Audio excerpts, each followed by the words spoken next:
Aleluia, aleluia, aleluia.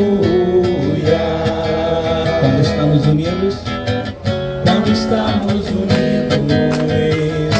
estás entre nós e nos falarás da tua vida. Toda a igreja, aleluia, aleluia.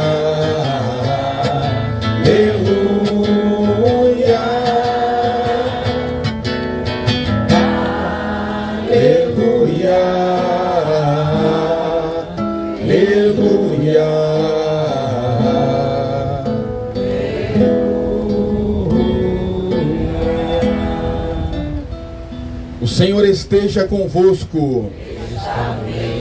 Proclamação do Evangelho de Jesus Cristo, segundo São Mateus. Naquele tempo, Jesus começou a mostrar a seus discípulos que devia ir a Jerusalém e sofrer muito da parte dos anciãos, dos sumos sacerdotes e dos mestres da lei, e que devia ser morto e ressuscitar no terceiro dia. Então Pedro tomou Jesus à parte e começou a repreendê-lo, dizendo: Deus não permita tal coisa, Senhor, que isso nunca te aconteça. Jesus, porém, voltou-se para Pedro e disse: Vai para longe, Satanás, tu és para mim uma pedra de tropeço, porque não pensas as coisas de Deus, mas sim as coisas dos homens. Então Jesus disse aos discípulos: Se alguém quer me seguir, renuncie a si mesmo, tome a sua cruz e me siga. Pois quem quiser salvar a sua vida, vai perdê-la, e quem perder a sua vida por causa de mim, vai encontrá-la.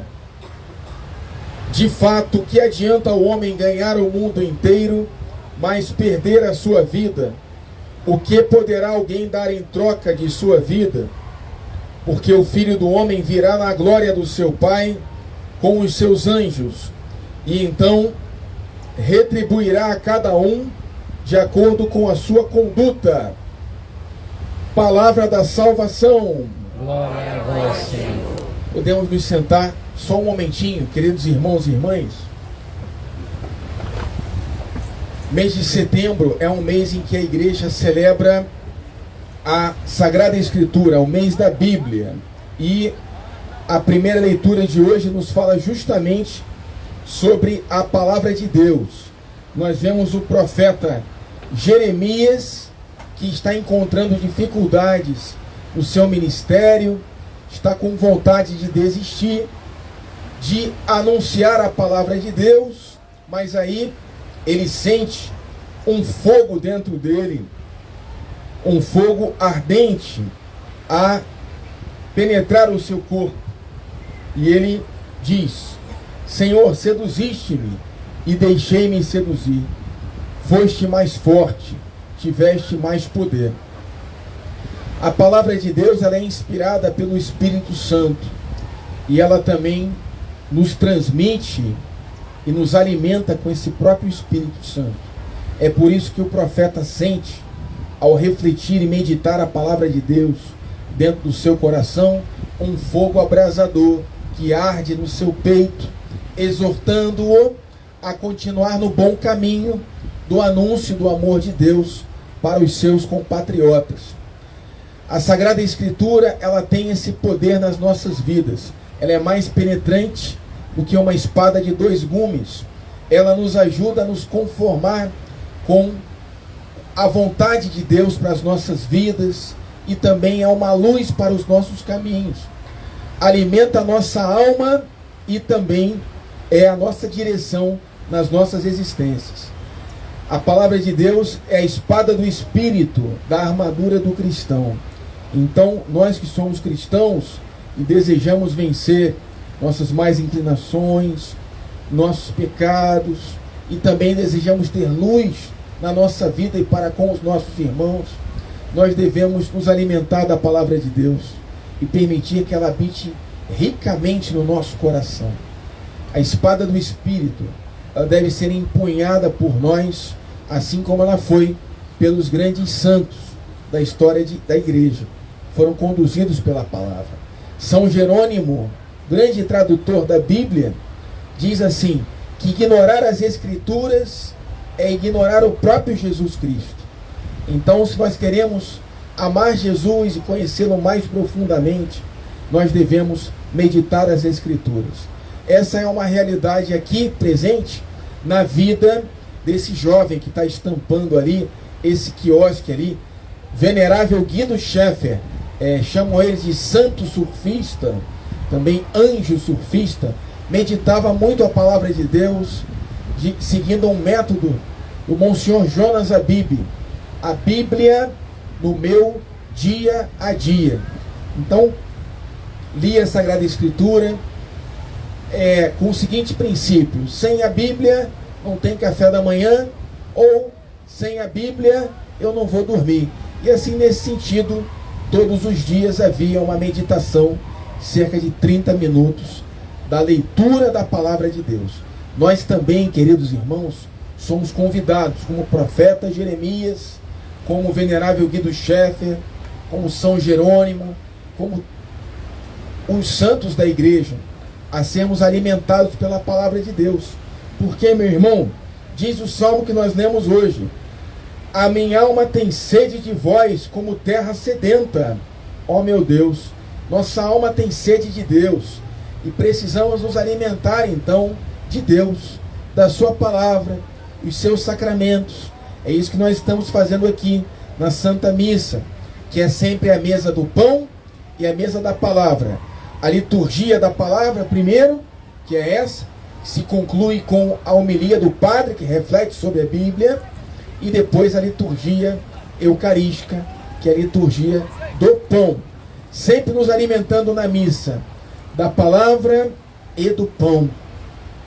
E assim nós vamos procurando fazer nas nossas vidas a vontade de Deus, e não a vontade nossa, a nossa própria vontade ou a vontade do mundo. Na segunda leitura diz São Paulo: não vos conformeis com o mundo, mas transformai-vos, renovando a vossa maneira de pensar e de julgar, para que possais distinguir o que é a vontade de Deus, isto é, o que é bom, o que lhe agrada e o que é perfeito. É muito bom a gente orar com a palavra de Deus e meditar a palavra. Vem sempre um versículo nos trazendo luz, resposta para as nossas indagações, porque quando nós falamos com Deus na oração, né, Ele quer nos responder, e muitas vezes Ele nos responde com uma intuição, com um pensamento forte, com um acontecimento, e às vezes com a palavra de Deus, que é a palavra do próprio Senhor. Afinal, Jesus é a palavra, é o verbo que se fez carne, a palavra de Deus, para nos comunicar o amor do Pai. E é isso justamente que nos diz o Evangelho de hoje. Vocês se lembram, queridos irmãos, como no Evangelho de domingo passado, Jesus perguntou aos seus discípulos: quem os homens dizem que eu sou? Alguns dizem que tu és Elias, tu és João Batista, mas tu, meus discípulos. E aí Pedro falou: tu és o Cristo, o Filho de Deus vivo. Aí Jesus falou: muito bem, e tu és Simão, filho de Jonas, tu és Pedro, ou seja, Kefas, em aramaico a palavra, e sobre esta rocha, esta pedra que é Pedro, construirei a minha igreja, e as portas do inferno não prevalecerão contra ela. E aí hoje a gente vê a palavra de Deus, na qual Jesus explica para São Pedro.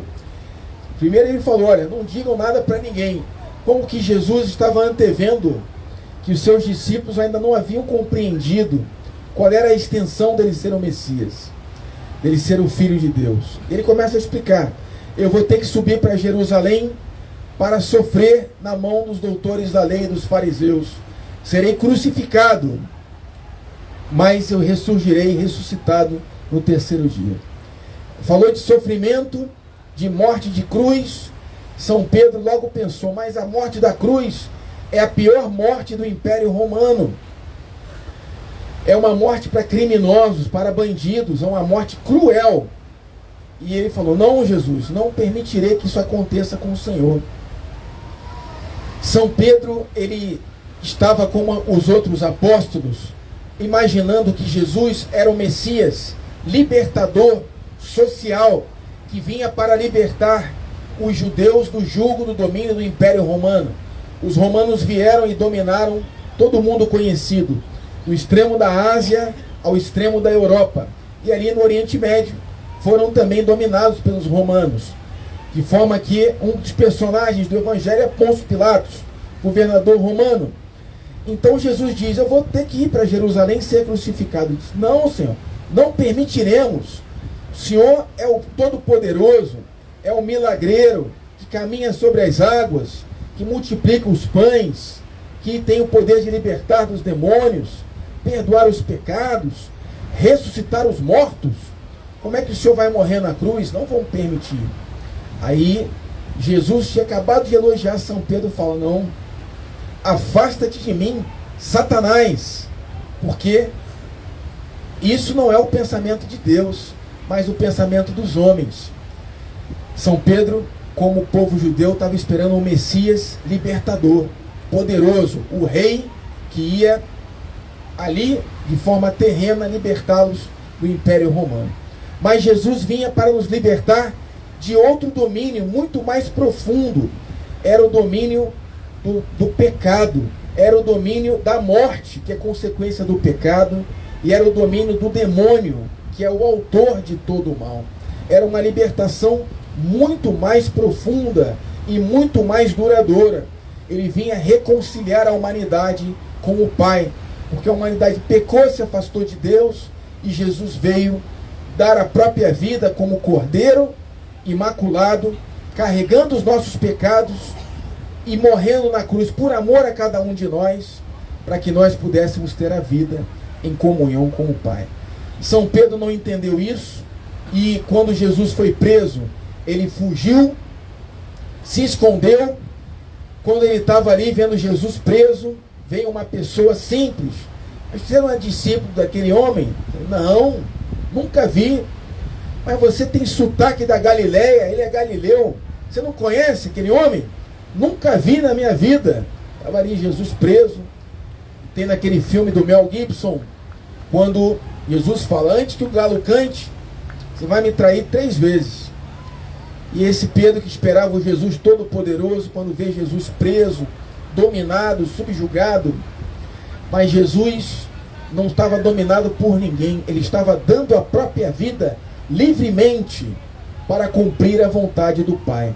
Isso é o significado de tomar a sua cruz, de renunciar a si mesmo, não fazer a nossa vontade, mas a vontade do Pai, porque é a vontade que é melhor para a nossa vida, é a vontade que nos chama ao serviço e não a buscar a glória da sociedade, a glória do poder, do dinheiro, da fama. Jesus nos chama ao serviço ao próximo, ao amor, à caridade, à renúncia às nossas vontades humanas, aos nossos prazeres e vaidades, a um caminho de união com Deus, que desde aqui na terra quer que nós tenhamos a vida eterna nos nossos corações. São Pedro não entendeu naquele momento, mas depois que Jesus aparece ressuscitado, ele compreende. E os discípulos, que eram pescadores humildes, jamais teriam tido a capacidade de criar uma religião tão original. Essa religião cristã, católica, que chega até nós justamente pelos apóstolos. De um Deus que se faz homem e de um Deus que morre na cruz por amor a cada um de nós e que vence a morte e ressuscita no 3º dia. Essa é a nossa fé. E depois que São Pedro viu Jesus ressuscitado e que depois de negá-lo 3 vezes, pôde dizer 3 vezes também: Senhor, tu sabes tudo, tu sabes que eu te amo. Ele, junto com os outros apóstolos, todos fugiram, percorreram todo o Império Romano e deram a própria vida por amor a Jesus, porque sabiam que dando a vida pela fé, pelo Cristo, eles tinham a vida eterna. Então que nós, queridos irmãos e irmãs, saibamos também na nossa vida não nos conformarmos à nossa própria vontade, à vontade do mundo, mas saibamos tomar a nossa própria cruz, renunciar a nós mesmos e fazer nas nossas vidas a vontade de Deus. Porque esse é o melhor caminho, é o caminho da verdadeira felicidade, é o caminho da vida eterna. Por intercessão de Maria Santíssima, louvado seja nosso Senhor Jesus Cristo. Creio em Deus